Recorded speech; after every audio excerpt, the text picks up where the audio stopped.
I'm Rear Admiral Thomas M. Dykers, retired. In the spring of 1942, the USS Searaven went through one of the most thrilling episodes of the war. She persisted in the face of one bad break after another.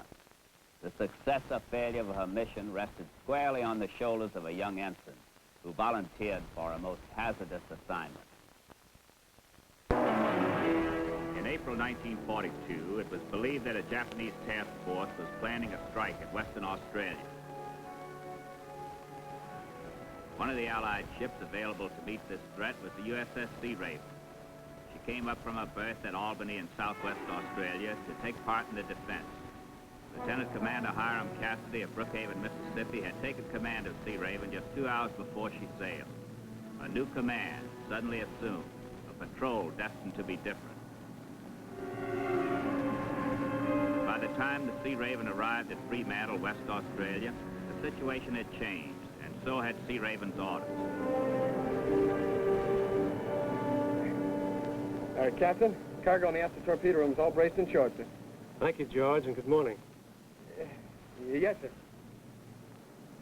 Or isn't it such a good morning? Oh, it's a wonderful morning, sir. Don't get me wrong. I'm not exactly a jumping fire eater, sir, or anything like that, but... Oh, sir, it's almost too bad that Japanese task force didn't materialize after all, isn't it, sir? You'll get your shots of them. The war is young. Yes, sir. I still hate to see us unloading most of our torpedoes, though, sir.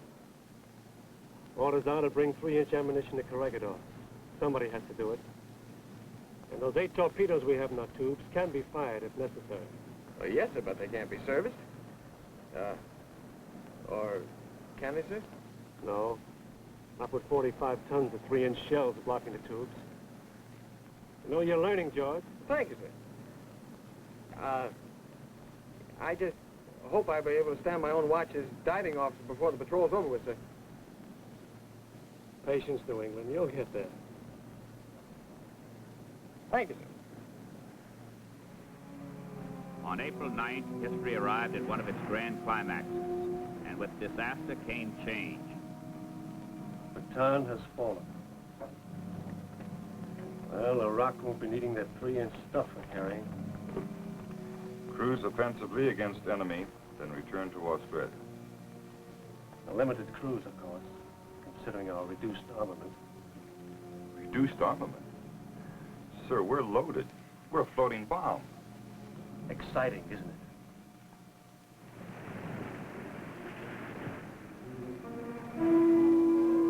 This is the captain. We have received new orders radioed from headquarters. We will not at present return to Australia. I am calling for volunteers to go ashore on the island of Timor for special duty involving considerable personal risk. I will interview the volunteers in the wardroom. Men on watch will be heard when we leave. I will need 3 men. George, here it is. 33 Australian soldiers and aviators have been trapped on Timor by the Japanese advance. They've been fighting a retreating action there for 80 days. Well, they've managed to salvage a radio from a plane and have been hollering for help. We've been assigned to take them off. Quartermaster Markeson and Signalman McGrivey are all set to go. Are you interested? Yes, sir. Now, this might be a very dangerous mission. Not only is the island heavily occupied by the enemy, but they may also have the code the Aussies are using. They may be just waiting for us to make our move. Well, that sounds like it might be interesting, sir. Well, another good possibility is that they may attack the ship while you're ashore and force us to strand you there. Oh, I understand that, sir. You do. And you still want to go? Yes, sir. Why? Well, there's lots of reasons for it, sir. It's, like you said at Fremantle, somebody's got to do it. Yeah.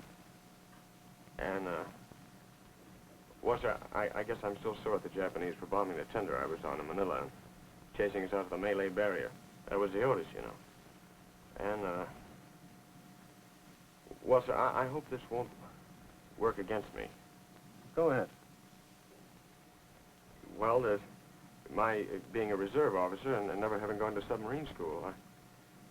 I just don't feel like I'm any value to the submarine as a submariner. I'd like very much to help get those Australians off, sir. I see.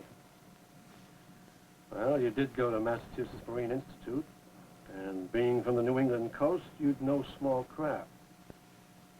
And I hear you're a very good swimmer. Yes, sir. You are the Eager Beaver. Yes.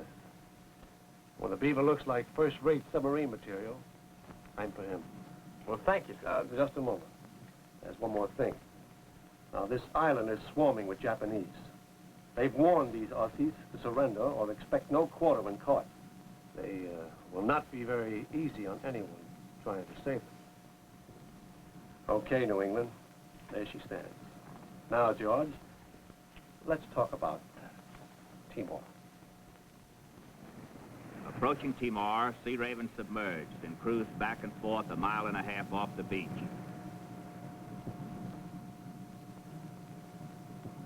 There's a lot of people on the beach. 4, 5 on horseback. There's a lot of traffic out there. Can't make out whether it's Japanese, Australians, or natives. Have a look, George.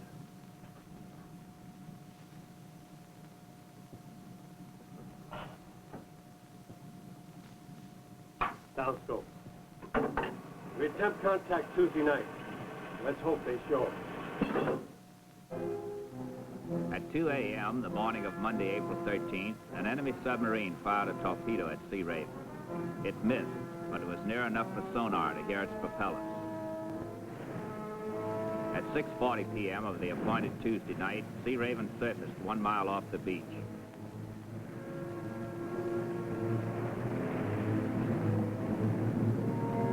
The crew was at battle stations and ready for any eventuality.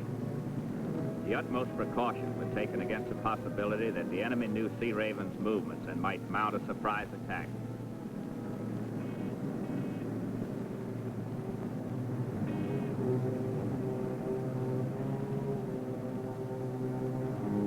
There it is, sir. Small fire in the jungle at point of rendezvous. Well, here's hoping the enemy isn't onto the whole scheme. Landing party on deck. McGrivey and Markeson will remain outside the surf with the boat. Ensign Cook will go ashore alone. When you find the men, bring them back through the surf to the boat. Is that clear? Yes, sir. Now, whatever you do, don't take the boat to the beach. You might not be able to get back through the surf, and you'll all be captured. And remember, we're in an exposed position here, submerged to surface, and we've a cargo of high explosives, so work fast. All right. Prouty. And Cook, keep that pistol dry. Already, sir. Good luck. Thank you, sir.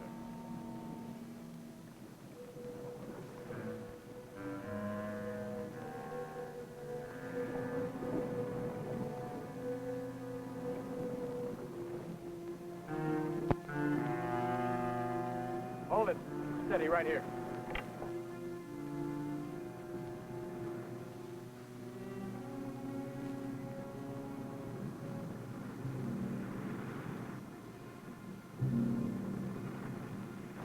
Nothing.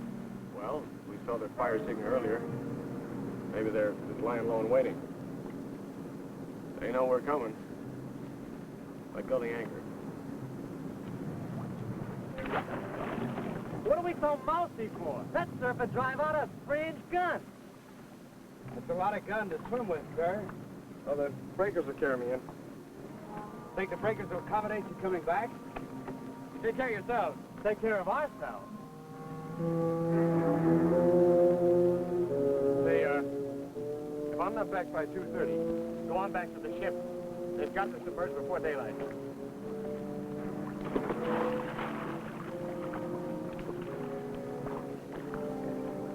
He's supposed to be pretty hot stuff in the water. Yeah, so are sharks.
you guys!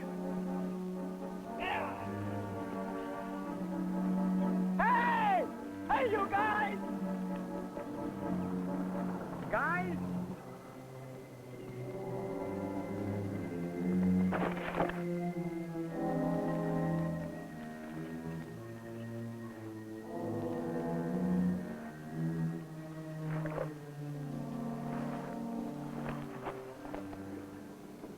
He should have been back an hour ago.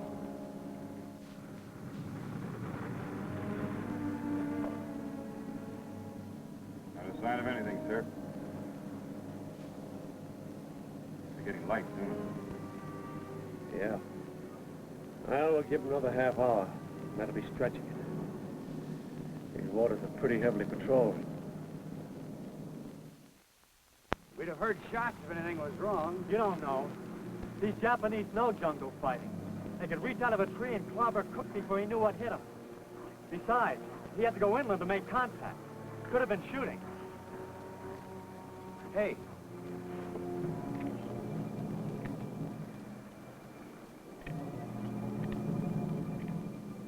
What'd he say? Any luck? No, sir. Nobody with him. Tell him to return to ship immediately. It's getting light.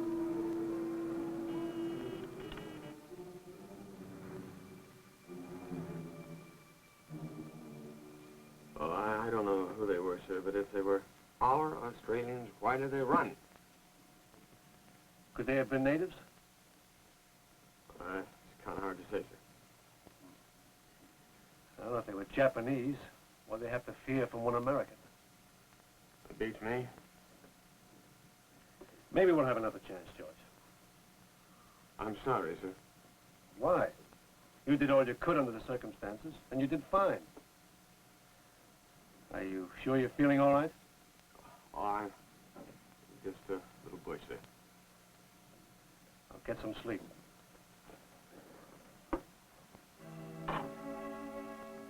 Ensign George Cook was annoyed and worried. He was annoyed with himself for being green, he thought. He was worried for 33 Australians trapped on that island at the mercy of an enemy who had promised no quarter. He wondered if he would get another chance. And if he got a chance again, if he'd be fit. He burned with a fever, his head throbbed, a fact he tried unsuccessfully to hide from the captain. Wednesday, April 15th, Searaven stood out to sea, requesting instructions from submarine headquarters. The reply came the following day, Thursday, April 16th. The Australians were at the rendezvous point, all right. You were okay. A Japanese patrol moved in, and the Aussies had to lie low. You mean it was that patrol around the campfire? Yeah. You must have sounded like an Allied invasion force to them. Oh, man. Well, we're to try again tomorrow or Saturday night. I'd say the sooner the better. Tomorrow night? We'll surface about 7 p.m., the enemy permitting. You feeling all right? Oh, much better, sir. You let Markeson do the swimming.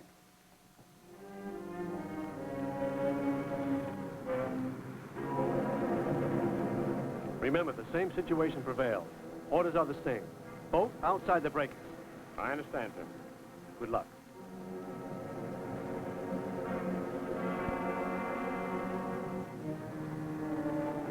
No, it's just a funny feeling I've got about the Australians. To me, they're always the Anzacs.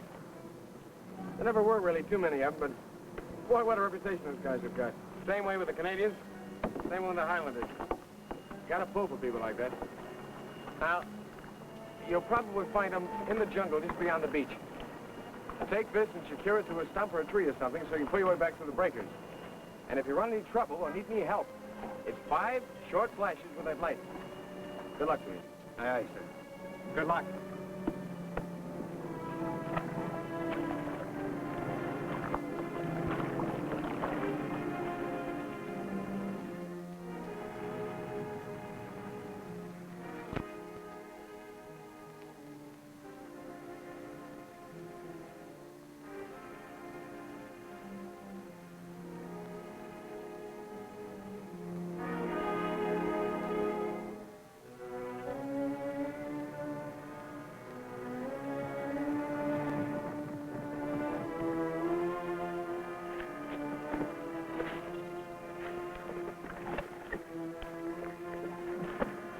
are, Yank. Are we glad to see you? 80 days we've been on the run. Mighty glad you're here, Yank. All right, Paulie. All right. We couldn't have met you at the rendezvous point again, Yank. Those blasted patrols are afoot. Lost them. Eat nothing but wild rice and roots for 80 days. Look at us once, will you? Where are the others? Undercover. They're hurt and sick with fever. It's been a mess. They can't shift for themselves. Some of them can't. It's going to be rough getting to our boat through that surf.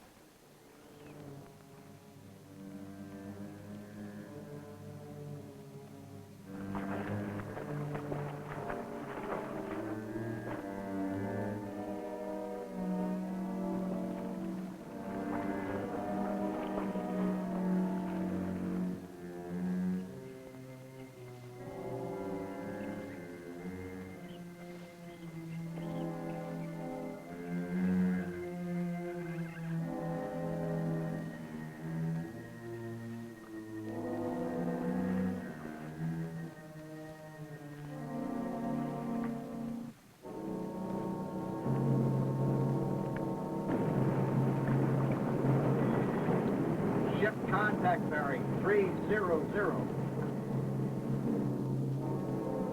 Looks like she might be a destroyer. They know something's up. He'll pass within 1,500 yards. Starboard ahead 1/3. Port back 1/3. Left full rudder. Battle station surface.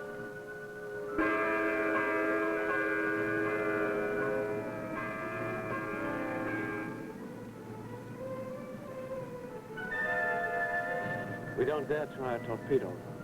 If it doesn't go off or if it misses, the whole mission will be lost. All we can do is present the smallest possible outline of that DD and pray.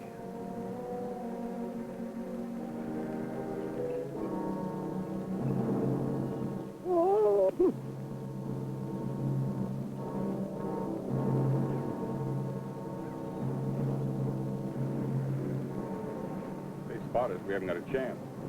We've got the land behind us. Maybe they won't see us.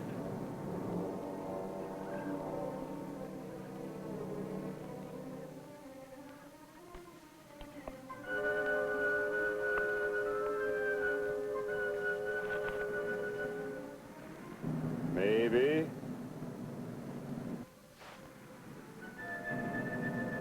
Didn't see us.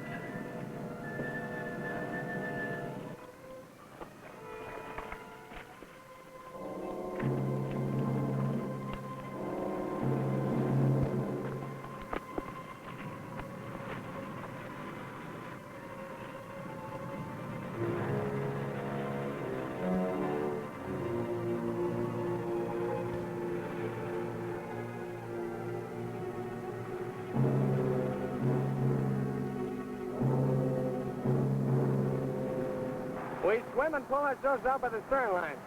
Let's just hope the anchor holds. The men in worst condition go first. I'll take this one.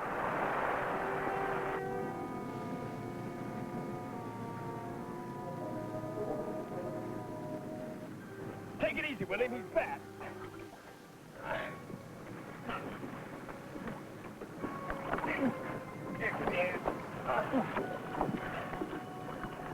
What about Markeson and the guy? He's coming. Oh, this is no good. We're never gonna get them all in this way. We should on leave them there. You kidding? If we can get them through those breakers.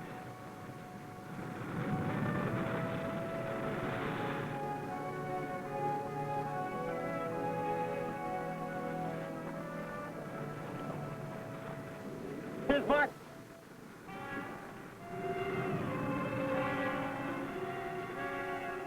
Boy, that surf, I don't know. What are we gonna do? This one at a time's gonna take all night. I don't know if these thick arches are gonna live through this.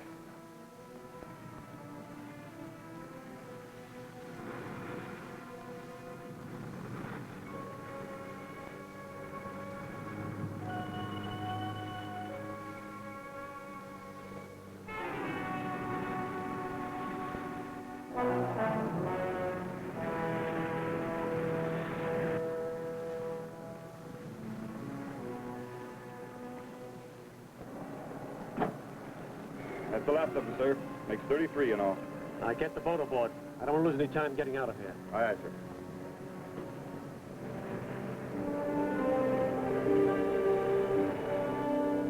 Captain? All 33 men being provided for. The pharmacist made treating the wounds. He says he can take care of some of those bad tropical ulcers and that other stuff till we get to a hospital in Fremantle. The men in the worst condition are in permanent bunks. And the others are hot bunking us so they can all get some rest. You understand my reason for insisting you didn't take that boat to the surf? Yes, sir. You and your men could have been lost. The boat destroyed, an entire mission hopelessly compromised. You realize that? Yes, sir. Nevertheless, you landed that boat last night through those dangerous breakers. You made several trips back and forth. Why? Well, sir, there was no other way. Why not? Well, our anchor line parted and we lost our anchor. You lost your anchor. Yes, sir, we lost our anchor. Oh, I see. Well, I just wanted to record the operation exactly as occurred in my patrol report. Well done. Well, thank you, sir. That's all. Mr. Cook. Very well done indeed, George.